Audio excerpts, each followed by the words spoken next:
The disappearance of Asha Jaquilla Degree. Long before Kyron Harmon's disappearance from a Portland, Oregon elementary school in 2010, and long before Madeline McCann's disappearance from a holiday apartment in Portugal in 2007, there was the mysterious disappearance of 9-year-old Asha Degree in 2000 from her rural North Carolina home.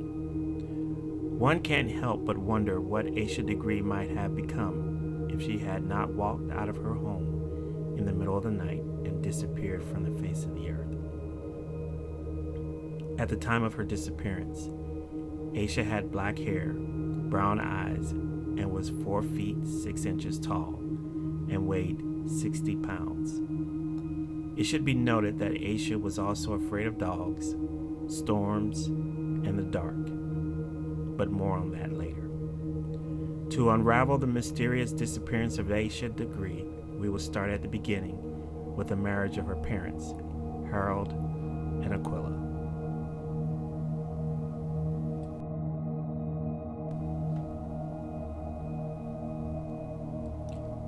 Harold and Aquila Degree married on Valentine's Day in 1988. They both were in their mid-20s. Their son O'Brien was born a year later. Asha was born on August 5, 1990.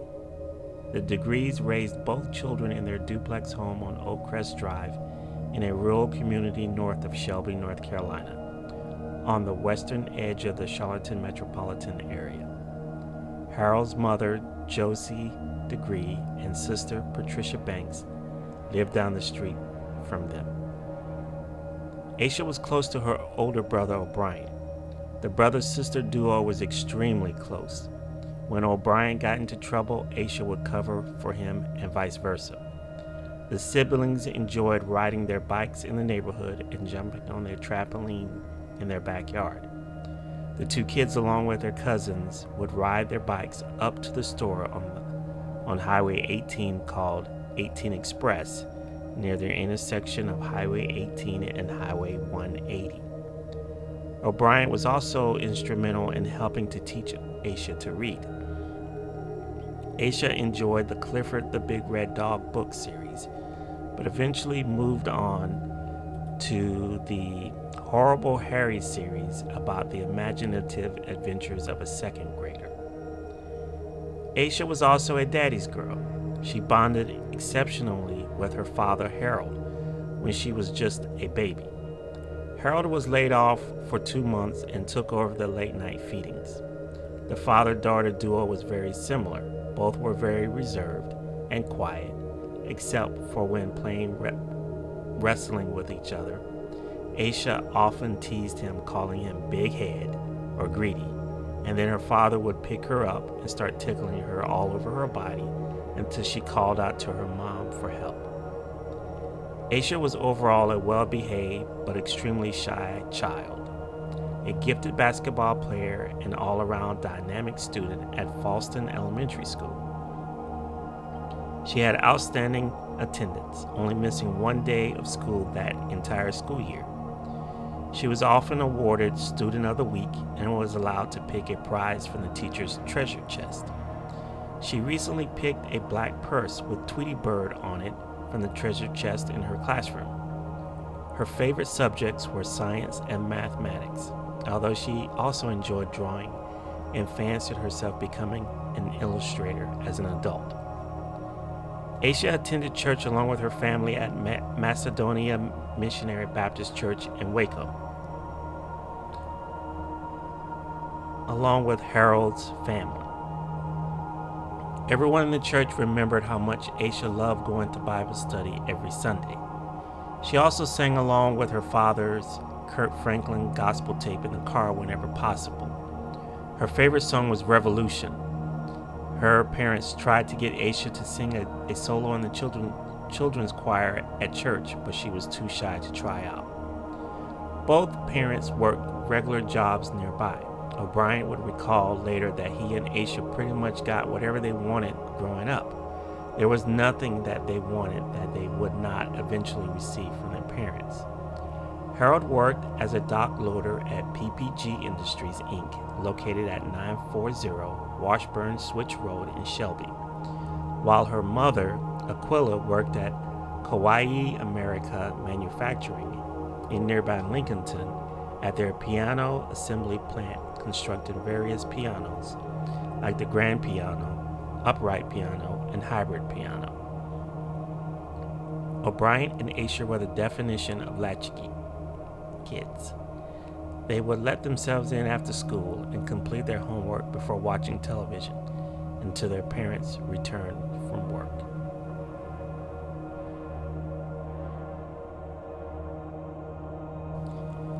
Friday, February 11th, 2000. The Cleveland County schools were closed for Teacher and Service Day. O'Brien and Asha had the day off while both of their parents had to work.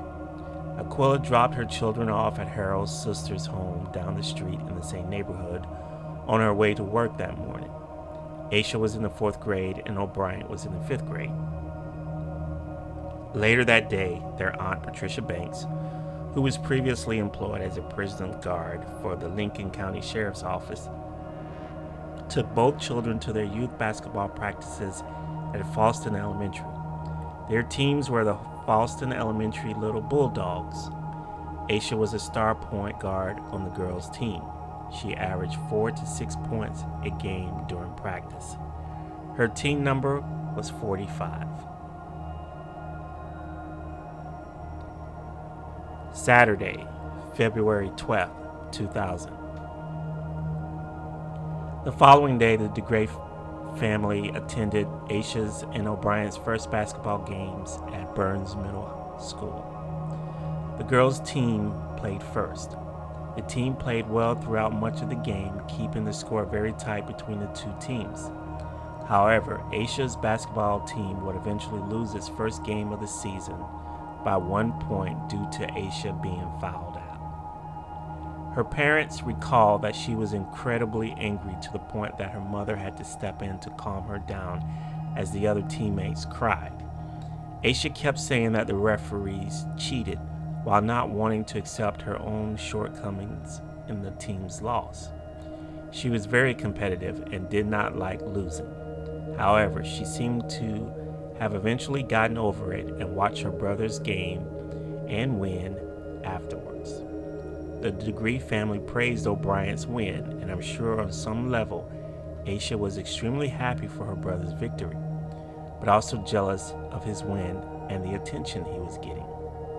It should have been her. The family should have rallied around her. Aquila later noticed that something was wrong with Asha because she was quieter than usual after the basketball game. Still bummed because of the loss, Asha needed cheering up.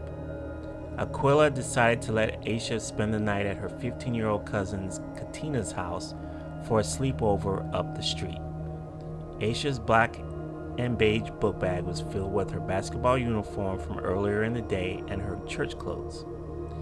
Asha was currently wearing a white family reunion t-shirt with purple lettering, blue jeans, and white sneakers. She also had her prized Tweety Bird purse that she picked out from school. She stayed up late playing games and watching television shows like Soul Train and Showtime at the Apollo with her first cousin, Chanel DeGray, and over a dozen female cousins. Chanel remembers Asha dancing and laughing during the sleepover. Of course, O'Brien did not attend the girls' sleepover.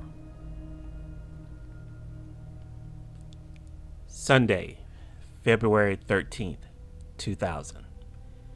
Asha's aunt Patricia Banks and grandmother Josie DeGray brought her to church with some of the other girls that attended the sleepover the previous night. At the church, Asha met up with her immediate family before attending youth Bible study with her brother, which was customary. After the church service, the DeGray family went to the home of another cousin, Shalonda Brown. While there, Asha's grandmother gave her perfume and a bag of candy for Valentine's Day. The family had Sunday dinner before finally returning home. Still tired from the sleepover, long church service and visit with family, Asha fell asleep in her bedroom that she shared with her brother O'Brien. She woke up a couple of hours later from the sounds of the lightning and thunderstorm passing over the area. After the severity of the storm dissipated, Aquila wanted both Asha and O'Brien to take baths before going back to bed. Unfortunately, a short time later, a motorist struck a utility pole nearby, resulting in a power outage in their community. Aquila decided to send both of the children to bed without their baths.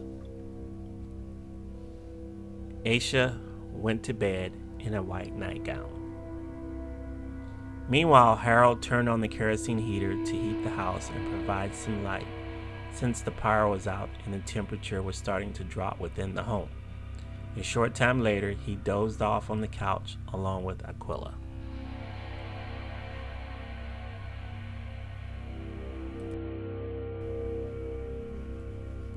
Monday, February 14th, 2000, around 12:30 a.m.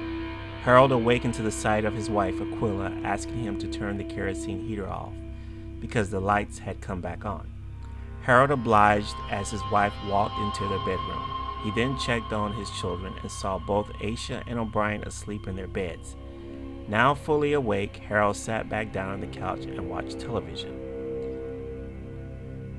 This is where there are some discrepancies in the accounting of Harold years later. There are sources that state that Harold left the home at this time to buy Valentine candy for his children and get his wife an anniversary gift.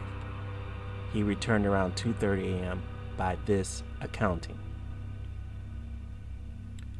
Whether Harold sat on the couch and watched television until 2:30 a.m. or returned home from shopping at 2:30 a.m., he said he checked on his children once more before going to bed.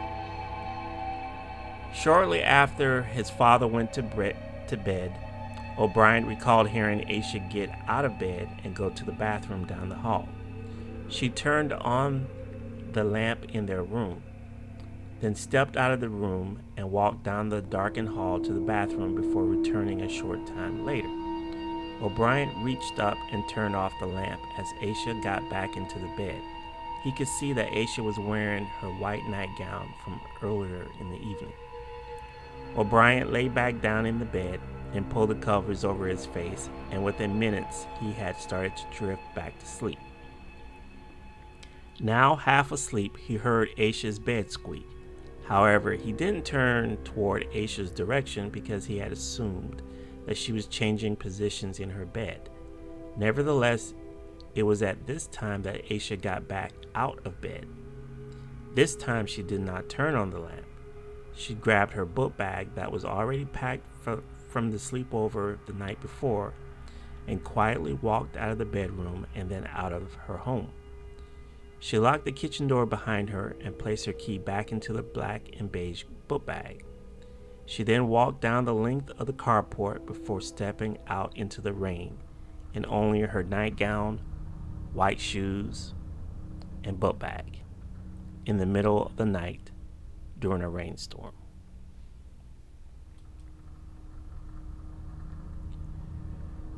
Between 3:45 a.m. and 4:15 a.m., Jeff Roop, a Cleveland County truck driver for the Sundrop Bottling Company, spotted a young African-American girl wearing a long-sleeved white t-shirt and white pants walking south on Highway 18 near the intersection of Highway 180 towards Shelby. It was raining. He was in the opposite lane headed north towards Falston. He turned his 10-wheel truck around and circled back toward the young girl walking. This time he noticed that the girl was wearing a dark book bag. From this vantage point, it appeared the young girl was wearing a little dress and white tennis shoes. Her hair was in pigtails. The child never looked up at him, but it did seem like she was determined as she was walking rather briskly down the side of the road. Roop drove past her and then turned his truck around for a second time to return in the lane headed north. As he passed her a third time, he whined down his window to call out to her, but the child rushed from the edge of the road and headed into the tree line and wooded area. Roop shrugged and continued on his way. He would later point to the area where he last saw the girl to law enforcement officers. The property was owned by Charles and Debbie Turner. He was also administered a polygraph, which he passed. Shortly after the sighting, Roy Blanton Sr., and former Cleveland County Sheriff's deputy, and his son Roy Blanton Jr. were traveling north on Highway 18 from Shelby to Fallston when they noticed someone walking south along the highway. Roy Sr. worried that the small woman might get hit by a passing car because she was so close to the edge of the road. The small woman was wearing light-colored clothing. He instantly thought the woman was fleeing a domestic violence thing. They both chose not to get involved and continued on their route, but not before radioing in on their CB for all passing motorists to be careful approaching Highway 18 and Highway 180 because there was a small woman walking along the side of the road.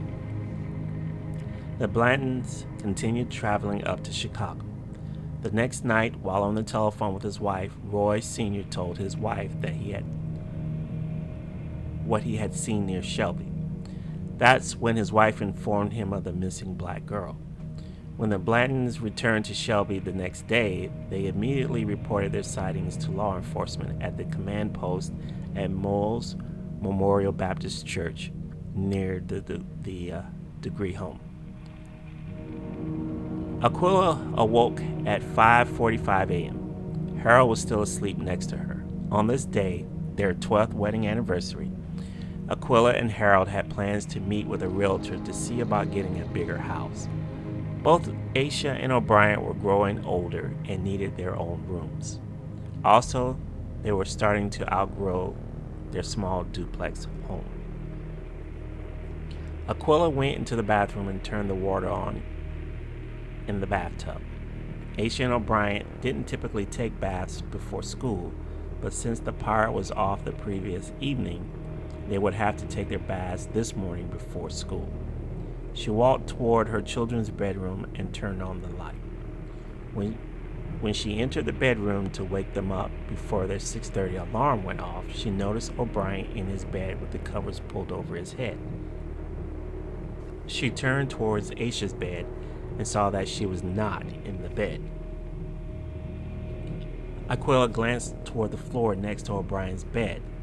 Asha had lately started sleeping on the floor next to her brother's bed for comfort since she was not allowed to actually sleep next to him in the bed. But she was not there either. Aquila began searching the home and was not able to find her in the house or in the family cars. She rushed to her bedroom to wake up Harold. O'Brien, who was now awake, turned off the water faucet to the bathtub.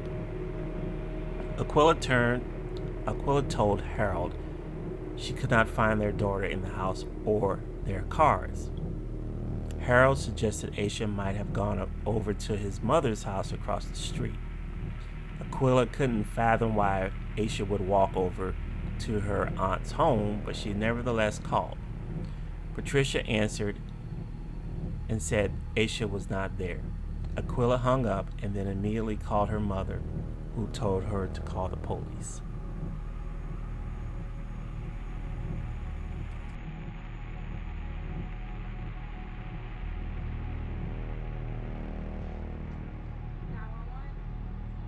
Yes, I would like to report a child missing.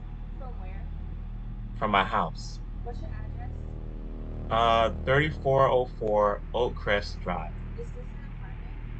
Yeah. And what's your apartment? 13406. Okay.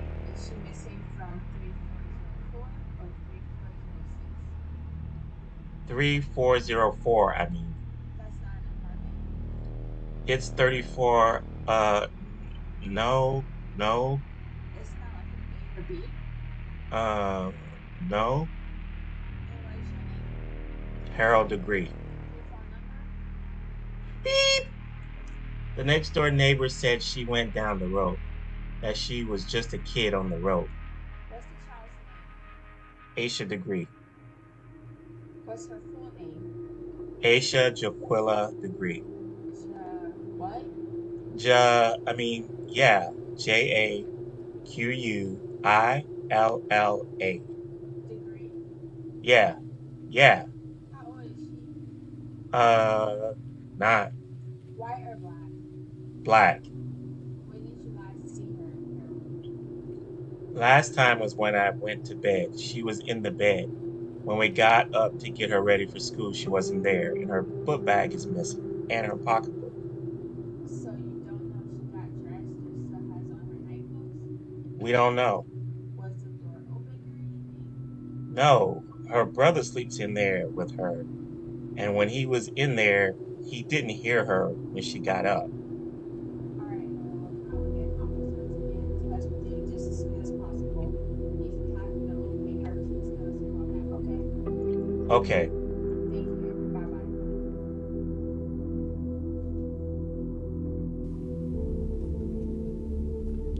By 6:40 a.m., the first police officers had arrived on the scene, followed by the sheriff.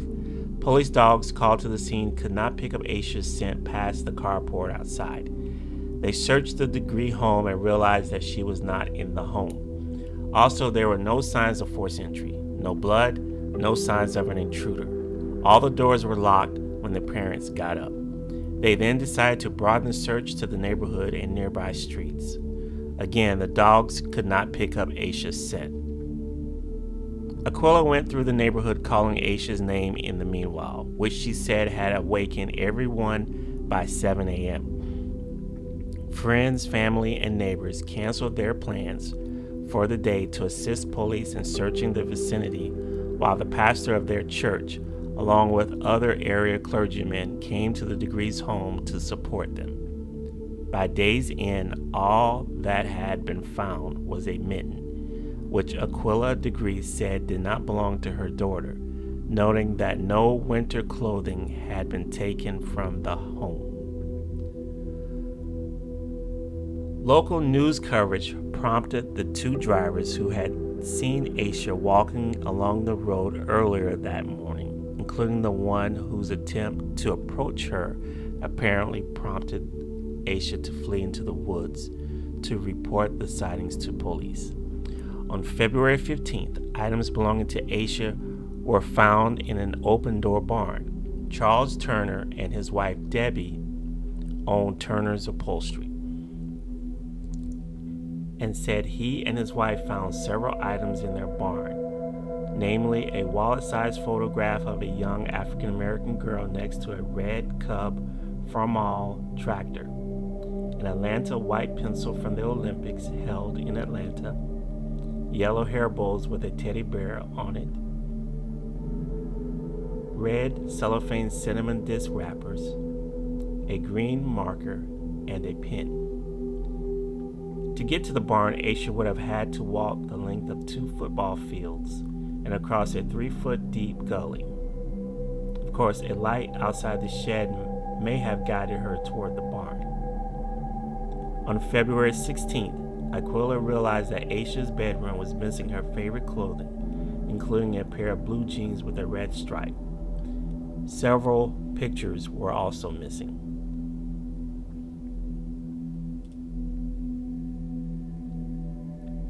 Tips came in regarding someone seeing a young African American girl walking near the railroad tracks along Highway 180 and Airport Road. Another tip came in regarding 2 small footprints 15 feet apart in a field near the intersection of Highway 180 and Highway 150. A week later, the search was called off. After 9,000 man hours had been invested in a search of the 2 to 3 mile radius of where she had last been seen, flyers had been posted all over the area, and 300 leads had been submitted that ranged from possible sightings to tips about abandoned houses and wells where Asha might have ended up.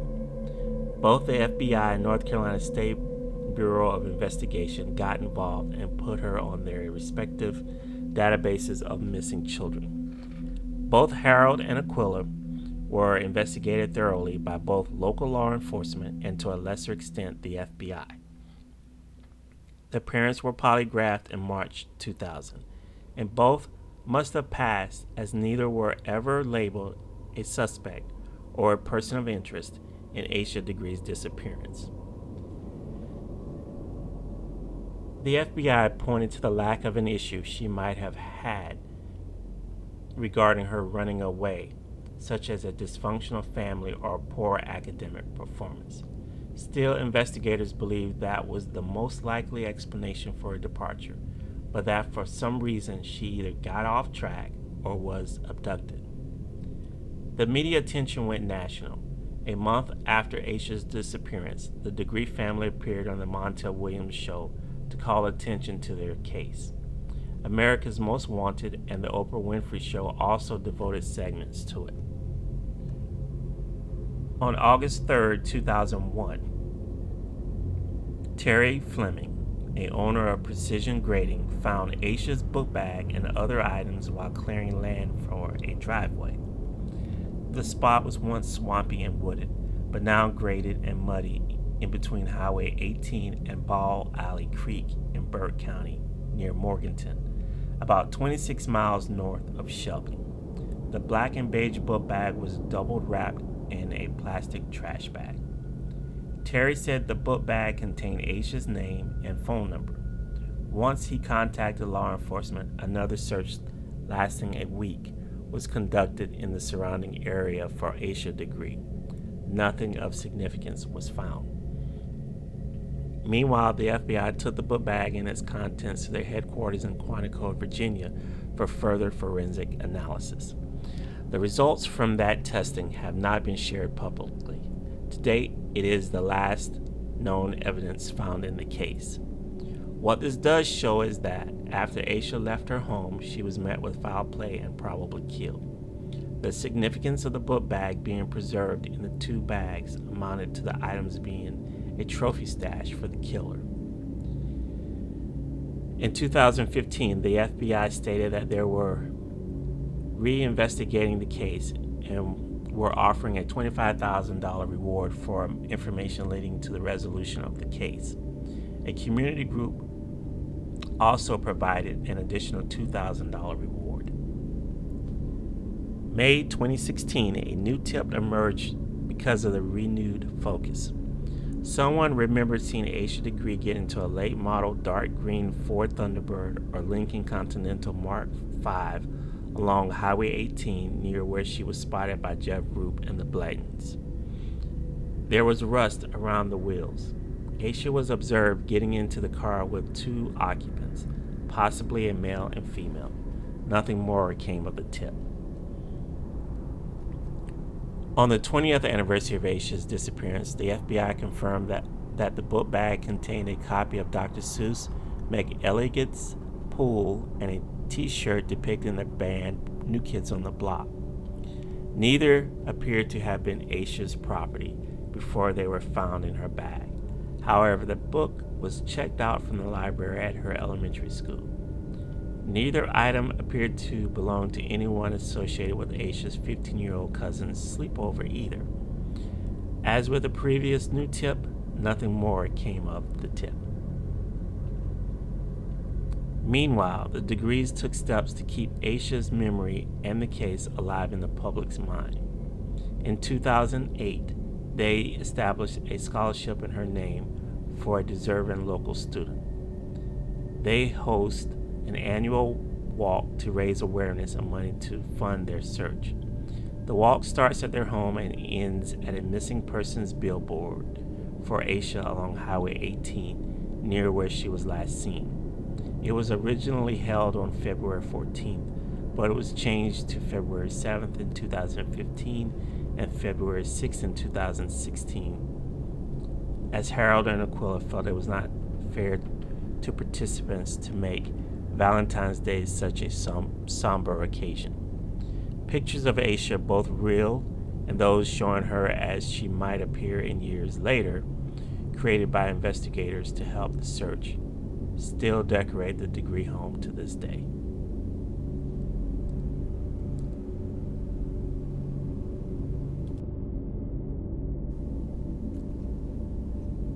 So what do I believe happened to Asha Degree? First, I believe that something was going on in the Degree home. What that was is up for debate. Asha seemed close to her father, but seemed much closer to her brother O'Brien. I see nothing indicating that she was very close to her mother, however. I'm sure she was, but it's obvious that her bond was stronger to her father, who was playful with her, and her brother, who was nurturing and caring of her. Aquila, in Asha's eyes, was probably the strict disciplinary parent, as evidenced in her approach at Asha's basketball game when she told Asha to knock it off with the attitude after her basketball game loss in front of her friends and family. Whenever Asha was stressed, she sought O'Brien out for comfort, as mentioned by her mother, that Asha was known to sleep on the floor next to O'Brien's bed. Asha also held on to her brother's hand in school when they walked the halls. She looked dearly to him for comfort. If anything was bothering Asha, I am confident that she would have reached and confided in her brother, but it's obvious she did not. So why not? Now, I don't believe that she was being molested in the home. There is no evidence of this occurring at all. But I do believe something was bothering her.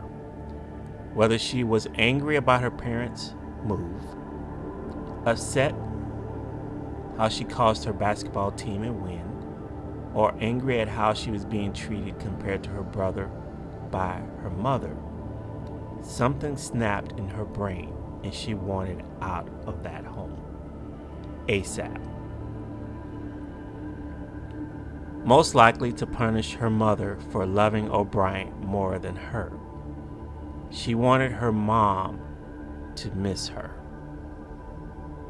Asha was quiet and kept to herself around her mother. She was the opposite around her father, where she taunted him playfully and the two engaged in tickle fights throughout the house. She even sang out loud to his Kurt Franklin cassette tape whenever she was with her dad in the car. But whenever her father wasn't around, I believe Aquila may have appeared to dote on O'Brien, causing Asha to shut down and keep to herself. O'Brien mentioned once, when he was older, that he wished he had reached out to her before her disappearance, before she left the house. He wanted to talk to her about her mental health. Why would he say that? Because I believe deep down he suspected that something was bothering his younger sister, and he regretted not asking her about it before she left. Asha, in my opinion, was running away from that home. She had reached her tipping point and was determined to leave. But why? We will probably never know. But O'Brien probably has an idea. Whether he will say it is a different story. So, where was she going? I believe she was heading to her church in Waco. The route she took seems like the most direct route from her home to her church. She was spotted walking along Highway 18, walking at a brisk pace in the rain, probably wearing the white nightgown she slept in and her jeans and sneakers she put on when she exited her bedroom and before she left her home. Asha traveled along this road many times with her brother and cousins to go to the local store at the intersections of Highway 18 and Highway 180. This was not Asha's first time traveling down this road. Of course, she always did it in the company of family members when she did so.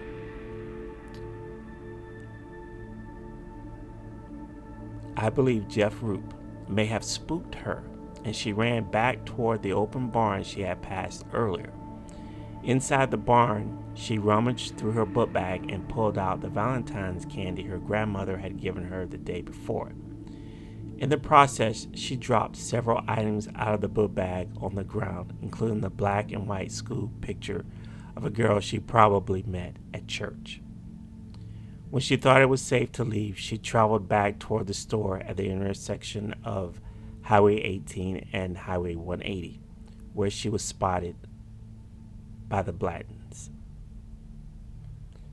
She was spotted again near the railroad tracks, about a half-mile down Highway 180 near Airport Road, and small footprints were found near the intersection of Highway 180 and Highway 150. If she turned left at this intersection, she would have been 5 miles from the church, the only place beside her home where Asha probably felt safest. Being that she had been driven that way to church numerous times as a child, she more than likely misjudged the distance and how long it would take to get there. What seemed like minutes in a car would take hours walking.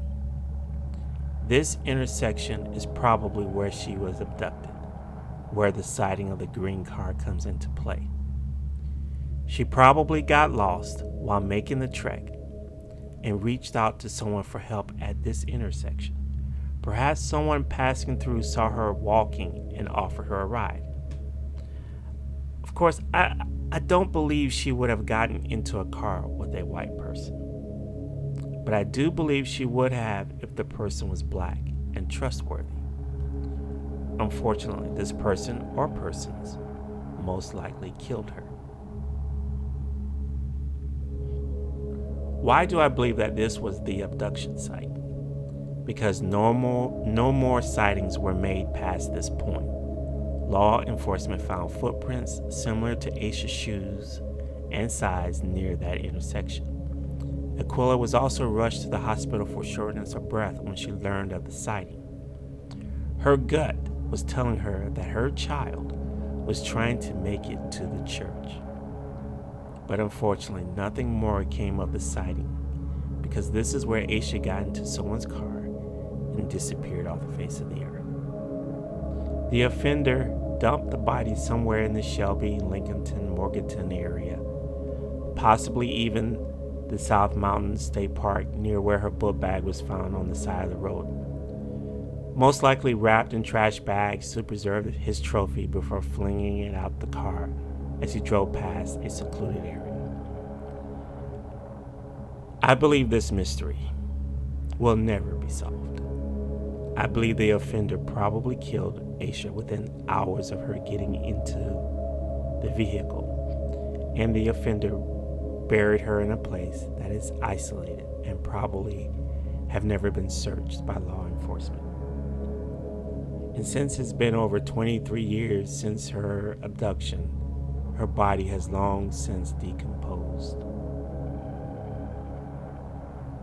Therefore, I see the story of Asha Degree as a cautionary tale for parents on the horrors that exist right outside your front door. Protect your kids and keep them close. This ends the disappearance of Asha Degree.